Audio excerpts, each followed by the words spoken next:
Bumper winter wheat harvest on the horizon. Sunday Mail, Business, Zimbabwe, expects to achieve record production of the winter wheat crop this year, one of its key staples, which will ensure self-sufficiency, bolster the country's food security situation, and eliminate dependence on exports. This would come in handy to avoid shortages, especially amid the prevailing global supply disruptions and uncertainties created by the raging war in Eastern Europe. The southern African country had excellent preparations for production of winter wheat this year, with harvesting scheduled to start mid this month to counter supply constraints caused by major suppliers, Russia and Ukraine, presently locked in an armed conflict that shows no sign of ending anytime soon. Lands, Agriculture, Water and Fisheries and Rural Development Deputy Minister Vangelis Heritatos confirmed the country's strong position this year after farmers planted a total of 78,000 hectares of the winter wheat crop, itself a record achievement in terms of previous hectareage put under the strategically key grain crop. Yes, the crop is good. We have done some assessments, and our projections are that we should get about 380,000 tons of the cereal, which is 20,000 tons more than the national requirement, the deputy minister said.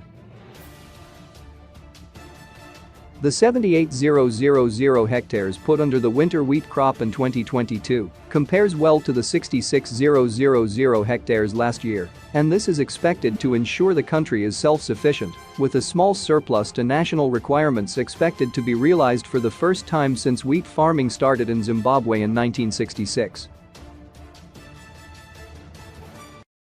The significant increase in hectareage for winter wheat was made possible through government programs that include Fambudza and Twasa, the Presidential Wheat Scheme, and the Agro Yield Initiative. Equally, the Food Contractors Association, which is a private sector-driven initiative, played a key role after the government mandated it to produce 40% of the national requirement. The private players planted 25,000 hectares against the target of 23,000 hectares. The deputy minister said harvesting would begin this month, although the majority of farmers are expected to start reaping in November. Harvesting will begin this month with a few farmers like me, then others will start in the coming month, he said. He indicated that 47 combine harvesters had been distributed to cluster centers across the country, while more than 40 had been distributed to individuals as the government prepares for wheat harvesting, which commences next month. The government has, therefore, assured farmers that there are adequate combine harvesters to ensure an efficient harvesting process before the onset of the rainy season. Some of the combine harvesters were given to AFC Holdings for onward leasing to farmers. The government has also entered into farm mechanization development alliances with private players who will complement the existing fleet to ensure smooth wheat harvesting. All wheat farmers are in a position to access combine harvesters because they have formed 22 cluster centers across the country, the deputy minister said. Meanwhile, the government is targeting to increase its current fleet of 260 combine harvesters to 300 by the end of the year through various facilities, including the Belarus Farm Mechanization Scheme. According to our inventory, the country is sitting at 260 functioning combine harvesters, and we hope before the end of the year we will have 300 combine harvesters as we seek to build our fleet. We want to reach our estimated national demand of 600 combine harvesters. We have received 6 combine harvesters under the Belarus Farm Mechanization Facility, and we hope to receive 10 more before the end of the year, Deputy Minister Heritatos added.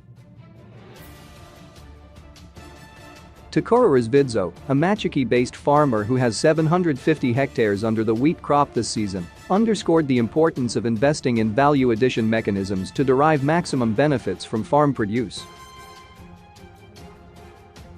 Farming is a serious business which requires a lot of attention. What I have done is to employ an industrial engineer as my manager. I am running a big business, and as such it needs people who are professional. After I do this wheat I sell it to GMB and have a partnership with them so that I monitor the product before buying it from the National Grain Reserve. Value addition is the only way to go if farmers are to enjoy the fruits of their work. According to seed-producing giant Seed Company, the crop has a very lucrative return on investment. The return per dollar invested for wheat is about $2, $3 under high productivity levels. After investing about $2,000,000 ha, a farmer can get a total income of about $4,000,000 at 8 tons ha and at $500 ton, giving a gross profit of about $2,000,000 ha. We can imagine a farmer doing 200 hectares getting between 8 and 11 tons ha. It is also a major viable component of double cropping setups. We have always been encouraging farmers with irrigation to adopt the double cropping concept in order to improve their bottom and top line stories at farm level, as well as to spread coverage of fixed costs per year. Growing wheat in winter also aids spread of cash flow on the farm. The basic farm business principle is that farmers should have at least 2 major crop harvests per year, supported by other complementary crop sales ventures after every 2 months, says Seed Company. Since the nation is in a drive for import substitution, Seed Company says, producing wheat locally will result in forex savings, which would otherwise be channeled to other more productive related priorities of the economy. The Zimbabwe Stock Exchange listed company also contends that the national annual wheat flour requirement is about 350,000 tons, and over the years Zimbabwe has been producing less than a quarter of that. One can imagine the savings if we can produce this sum requirement locally. Seed Company also said producing wheat locally also creates employment directly at farm level, agriculture value chain, and indirectly, other value chains, upstream and downstream industries, such as milling, baking and food outlets. Currently wheat contributes between 4–5%, a significant chunk, to the agriculture gross domestic product. Producing this annual national requirement locally will surely double if not thrice its contribution to the agriculture GDP.